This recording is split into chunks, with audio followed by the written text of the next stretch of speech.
35,000. That's the number of decisions your brain makes on your behalf every day. Not together with you, on your behalf, without asking you. And the vast majority of them, you'll never even notice. Think about this. You go through your day feeling like you're in control, making choices, setting direction, deciding who you want to be. But underneath all of that, there's a system running that you didn't build, didn't choose, and barely understand. And that system started making decisions on your behalf long before you were old enough to question it. Here's what nobody says.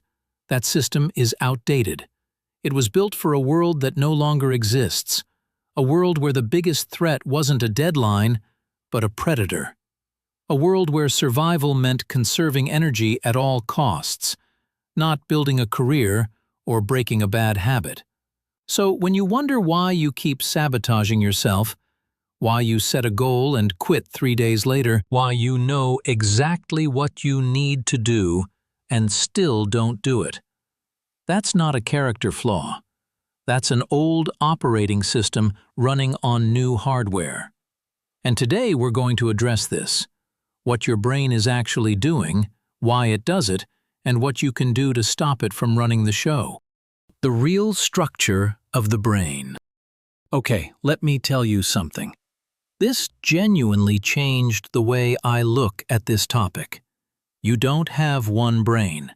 You have 3, and they don't always agree. The oldest one, buried at the base of your skull, doesn't think at all. It just keeps you alive. Your breathing, your heartbeat, your basic reflexes. It's been doing this job for hundreds of millions of years, and it does it very, very well. Your goals, though? It doesn't care about them at all. Then there's the middle layer, the limbic system. This is where emotion lives: fear, desire, memory, attachment to someone or something. Fast, loud, and extremely persuasive. When this part of your brain wants something, it doesn't ask politely. And then there's the part you probably identify with most, the prefrontal cortex, right behind your forehead. This is where real thinking happens. Your planning, your reasoning, your ability to maintain self-control, to imagine tomorrow and make decisions based on it. The problem is, these 3 don't get equal votes. When your emotional brain and your rational brain disagree, and this happens constantly, the emotional brain usually wins. Not sometimes, usually. It's faster, louder, and it's been around a lot longer. This is why you know you should sleep, but you're still staring at your phone at 1 a.m. This is why you know a conversation is going nowhere, but you can't stop replaying it in your head. This is why your most important work keeps getting pushed to tomorrow. This isn't weakness. It's not laziness either. It's just the wrong part of your brain behind the wheel. 5 big lies. So let's talk about the lies. Because your brain doesn't make random mistakes. It has patterns. And once you see them, you can't unsee them. I'll do it later. This feels like a decision. It's not. It's a reflex. Starting anything hard, a project, a difficult conversation, a workout you've been skipping, creates a small stress response in your brain. Uncomfortable, threatening. And your brain's entire job is to move you away from threats. So it gives you an exit. Later, tomorrow, after this one thing. And it packages it as logic. I'll be more focused then. I just need to be in the right headspace. Sounds reasonable? Feels reasonable? The discomfort you're avoiding isn't the task itself. It's the moment right before the task. That's it. 2 minutes in and it's already gone. Your brain just never lets you get there. I work better under pressure. You work under pressure. That's different from working better. Chronic stress physically damages the prefrontal cortex, the part doing your best thinking. What you're actually feeling when pressure seems to sharpen you is adrenaline cutting through the fog of procrastination you created. That's not peak performance, that's survival mode dressed up as productivity. I just need more willpower. Willpower isn't a character trait you either have or don't. It's a fuel tank, and it empties. By the end of a day full of decisions, your brain's capacity for self-control is genuinely, measurably lower than it was in the morning.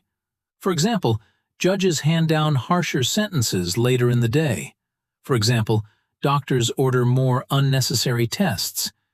And you eat the thing you said you wouldn't eat. The people who seem to have iron discipline aren't fighting harder. They've set things up so they rarely need to fight at all. That's the real secret. That's just who I am. This feels different because it looks like self-awareness. It isn't. Your brain is not a fixed object.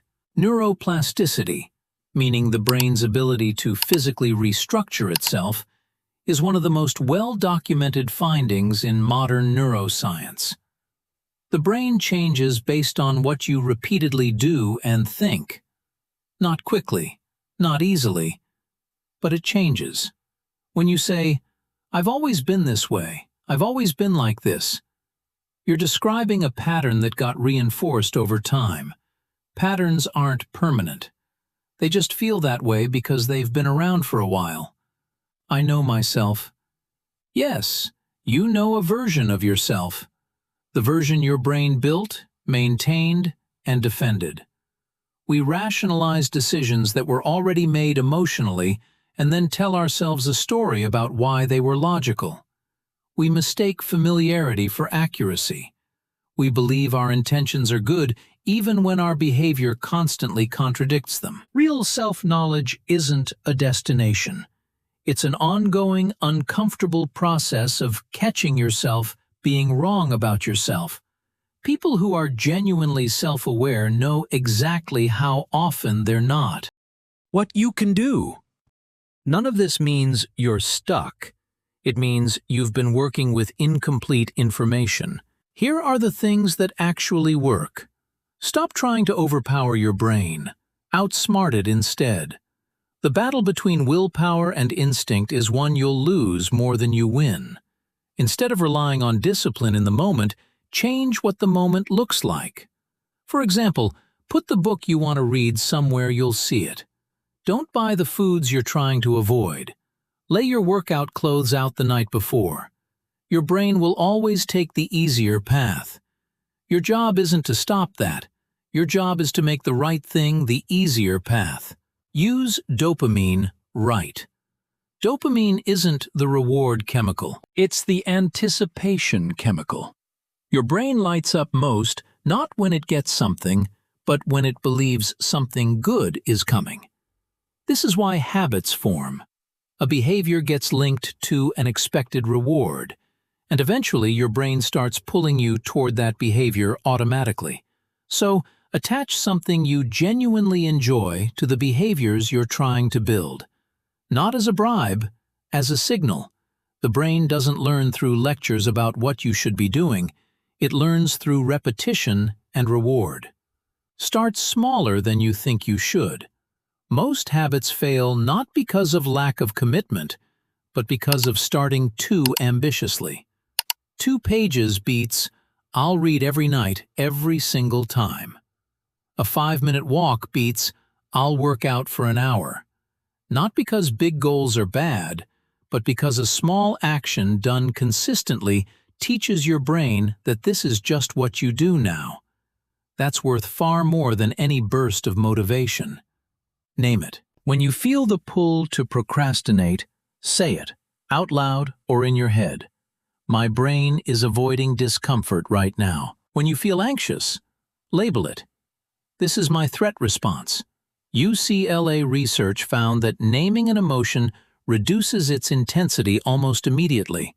It shifts activity from the limbic system to the prefrontal cortex.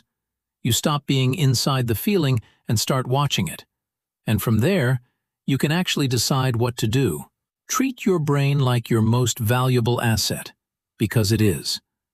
One bad night of sleep drops cognitive performance by around 25%. For example, 2 nights and you're making decisions you'd never make rested, and not even realizing it. Sleep isn't rest, it's maintenance. Don't forget that.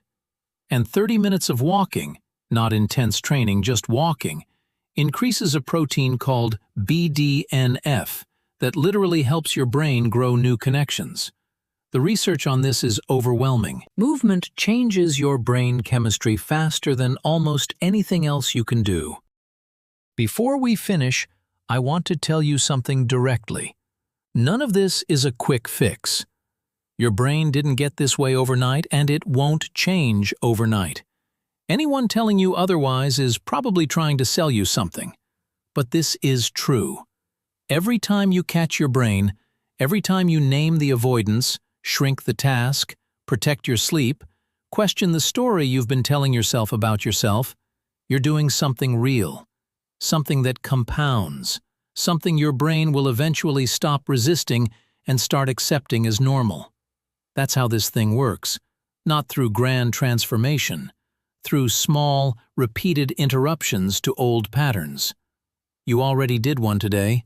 You watched this instead of scrolling past it. That's not nothing.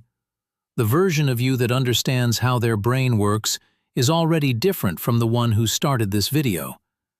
I think you should use that. Don't forget to subscribe to the Human Code channel for more content like this, and give the video a like.